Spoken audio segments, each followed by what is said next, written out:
Greetings, Sentinels. This is Universe Unique. And today, the truth comes to light. Robert Downey Jr. has returned. But not as Tony Stark.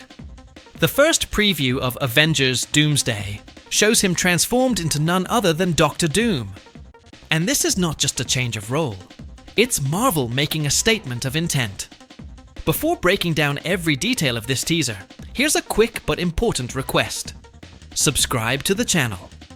We are about to reach a major milestone, and your support is what allows us to keep bringing the hottest news and theories from across the multiverse.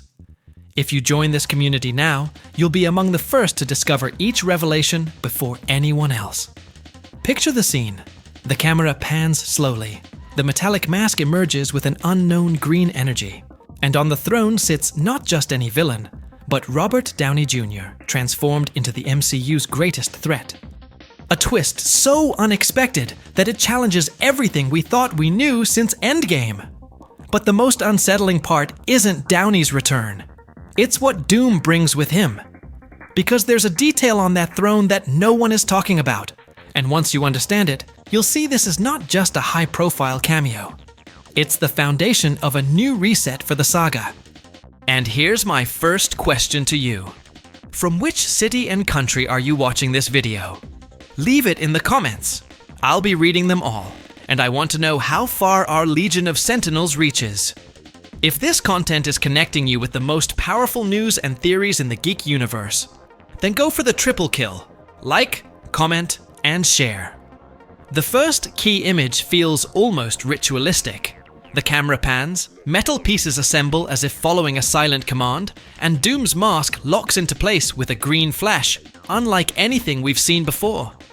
The throne itself is more mechanical, more industrial than the traditional versions, already setting it apart from the Fantastic Four post-credits scene, where the design carried a 1960s Latvian aesthetic. Here we see a shift in both era and ambition. If this truly represents the look of Avengers, Doomsday, it fits perfectly with the Downey logic.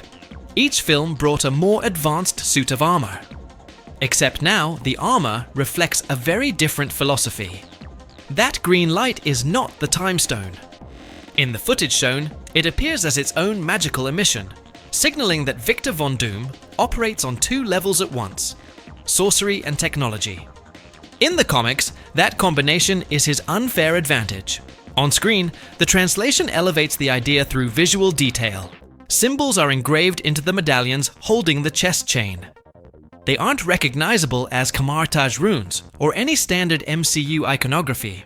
They could be Latvian sigils or a new alphabet linking different artifacts, but the important point is that they function as an interface. They're not decoration, they're a system. When the hood forms and the camera pulls back to reveal the throne, the sparks crackling around it don't resemble weather effects. They look like the byproduct of energy being channeled. Then comes the gesture that defines intent. Doom raises his gloved hand toward the lens, manipulating unseen forces as if gravity itself bends around him. The pose recalls Iron Man's static hover, but without visible repulsors. This is the visual declaration Marvel wanted to establish. Tony relied on engineering. Doom chooses nothing. He absorbs everything. Another quick detail deserves closer attention. The surface of the throne appears segmented, almost modular, as if it can reconfigure itself. If the seat of power is a machine, then the kingdom travels with him. That aligns with a techno-feudal Latveria, and with a villain who defines himself as an enlightened savior. And as Alan Silvestri's heroic motif plays, Marvel sends the most unsettling message of the teaser: the musical language of a hero layered over the imagery of a villain. It seems contradictory, but it sets the stage for the next visual strike, the moment when Doom holds someone with one hand. That reference is no accident, and its comic book origin carries major consequences. There's a flash that could almost go unnoticed. Doom holds someone suspended in the air with a single hand, in a composition that directly echoes Secret Wars 2015 by Jonathan Hickman and Esad Ribic, when God Emperor Doom executes Thanos by tearing out his spine in issue number 4. Here, there's no blood or shock value. This material was prepared for a licensing event in China and is presented as suitable for all audiences. But the framing is an unmistakable nod to the same gesture of absolute dominance. The visual reference isn't accidental. It establishes the scale of power this version of Doom is meant to embody. In the comics, Doom only achieves that feat by channeling Molecule Man's power and rewriting reality at will. In the teaser, the implication is more subtle. We don't see omnipotence openly displayed, but we do see mastery that fuses the arcane with the technical. His gloved hand doesn't vibrate like a repulsor. The opponent's body hangs without visible vectors, and the environment reacts with orbiting particles, as if space itself obeys a mystical field.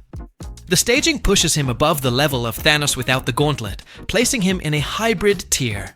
Less a god, more an engineer of the impossible. The subtext is clear.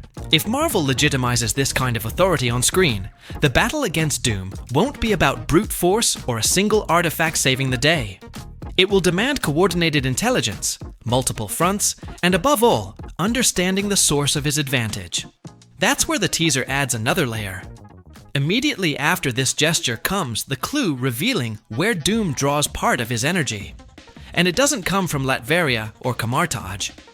That clue appears in the next sequence, when rings align to form a symbol the MCU has never shown before. The shot is precise.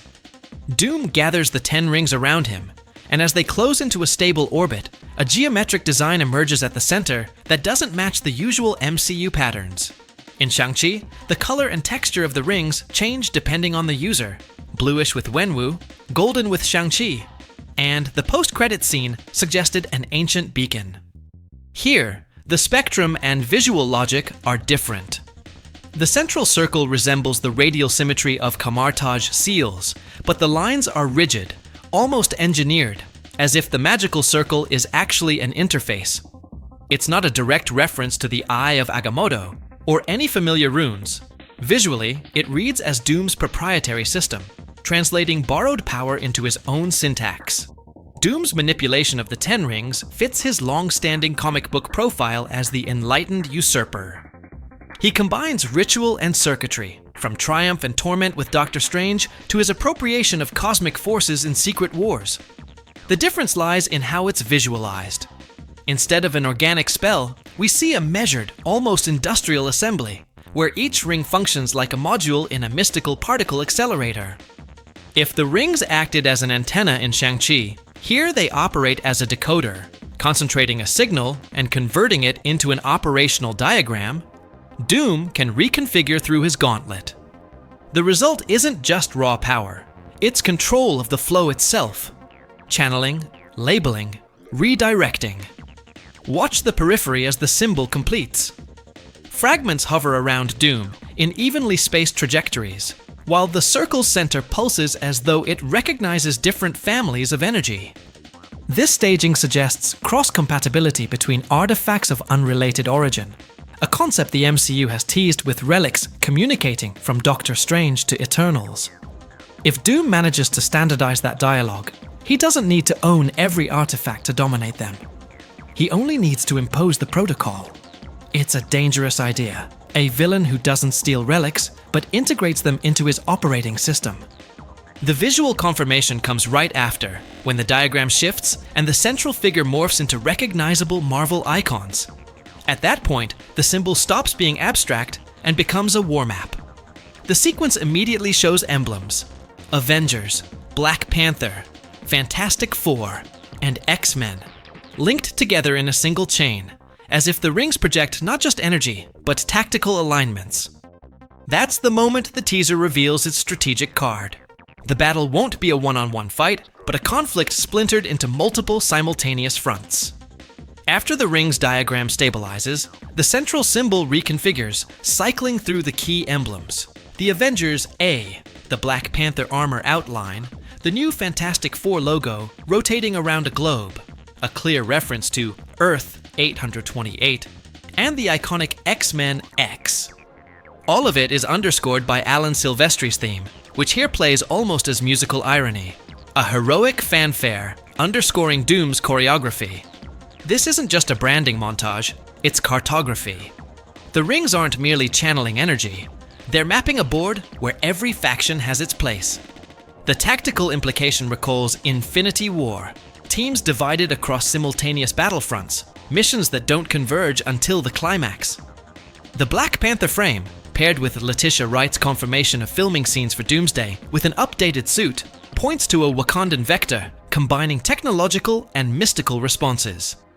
The Fantastic Four emblem over Earth 828 aligns with Reed Richards using wormhole propulsion to bridge universes and bring reinforcements, while the classic X-Men logo implies a recognizable, comic faithful formation ready to engage as a strike force. Taken together, the visual grammar signals integration, not scattered cameos. Each logo appears only when the rings validate its frequency, as if Doom is normalizing these powers under a single protocol. The decisive subtext comes at the end of this chain. If the emblems are ordered within Doom's system, the conflict stops being heroes against villain and becomes a struggle over multiversal governance. Who sets the rules? Who distributes resources? Who decides which worlds survive? That's where the teaser plants its most provocative twist. Doom doesn't present himself as an antagonist, but as a benevolent architect. If that's the premise, the true conflict won't be about defeating him, but proving why his perfect order is a greater threat than the chaos he claims to resolve. The musical sequence hinted at it from the start, a heroic fanfare layered over the imagery of a villain. Doom isn't introduced as an antagonist, but as an architect of order. In the comics, his most dangerous version isn't the one that destroys, it's the one that promises to save everyone, but on his own terms. This teaser builds around that moral framework, a throne machine, personal symbols, and protocols that bring outside artifacts under his control. The message is direct and cold. If multiversal chaos is the problem, Doom positions himself as the only rational solution, even if the cost is the freedom of every world.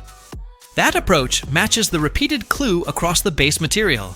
Doom arrives believing he is the hero, gathering variants and figures from other realities, including alternate spins on classic characters once thought finished. It's an elegant way to reactivate beloved elements without erasing the past. Alternate Avengers, legacy cameos, and veteran actors returning in extreme scenarios. The rumor of scenes set in Steve and Peggy's home in the 1940s-50s, tied to the idea of an incursion triggered by the Endgame ending, works here as both an emotional and narrative hinge. If Steve's choice created a fracture, Doom's perfect order can be sold as the cure to patch those cracks. The result is a natural soft reboot. It doesn't erase the MCU's collective memory, but reorganizes continuity through incursions, back and forth routes between universes, and a clean slate flexible enough to bring in new casts while preserving legacy. Kevin Feige has advocated for visuals closer to the comics, and this strategy could support 1990s-style X-Men suits, a Fantastic Four anchored in Earth 828, and an updated suit for Shuri in Wakanda. Everything carries the tone of adjustment rather than total demolition, much like how Downey himself upgraded armor in film after film. Same icon, different context.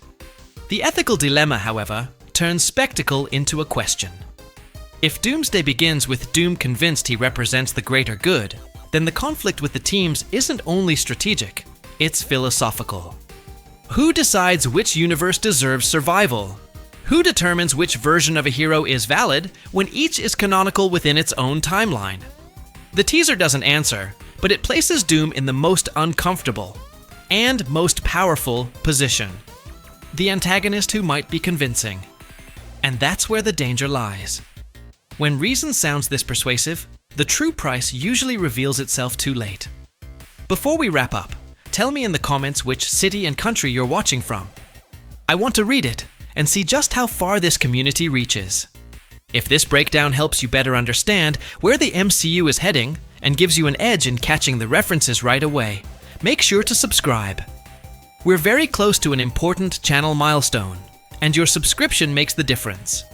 In return, you'll get priority access to detailed breakdowns, evidence-based theories, and comic comparisons as soon as they drop.